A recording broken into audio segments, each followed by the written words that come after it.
Ciao, in questo video ti mostrerò le mie 5 forbici preferite, quelle che utilizzo per cucire i miei capi, e te le mostrerò in ordine di importanza e maggior utilizzo, quindi da quelle che a mio parere è assolutamente necessario avere a quelle più opzionali. Ti ricordo che se vuoi imparare a cucire o migliorare la tua tecnica ci sono i miei corsi di cucito online e li trovi su www.cucitoespresso.it.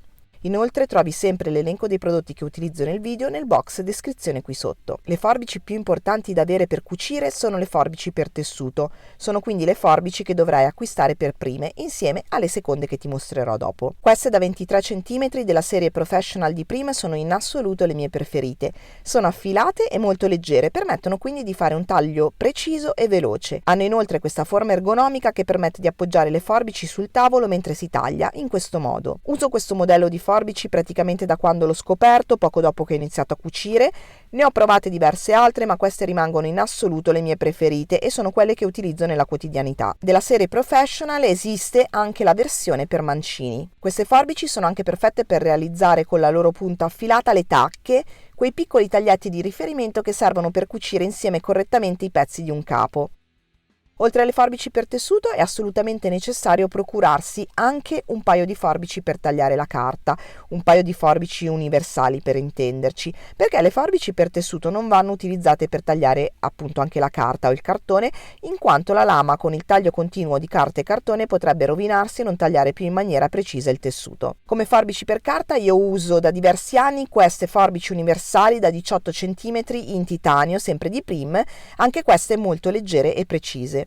Le uso per tagliare la velina, i cartamodelli, il nastro adesivo e tutto ciò che non è tessuto. Una volta che si hanno queste due tipologie di forbici è utile avere anche una piccola forbicina da ricamo da tenere di fianco alla macchina mentre si cuce, da utilizzare per tagliare i fili in eccesso, sia a macchina sia quando si cuce a mano o per piccolissimi lavori di precisione. È utile anche se fai ricamo. Queste le 3 forbici fondamentali da avere per cucire. Le prossime 2 sono opzionali ma utili in alcuni casi specifici. Le forbici per applique, eccole, una delle 2 lame ha una parte arrotondata, molto utile per rifilare i margini di cucitura in maniera precisa, veloce e soprattutto sicura, evitando tagli del tessuto indesiderati. Basta appoggiare la parte piatta e arrotondata sul tessuto e rifilare il margine in questo modo. Qui la sto utilizzando per creare un orlo sottile sulla seta, sto tagliando il margine per poi rigirare l'orlo. Trovi come realizzare questo orlo curvo su seta in un precedente video. Trovi il link sempre nell'info box qui sotto oppure qui in alto a destra. Infine ti consiglio le forbici a zig-zag, eccole.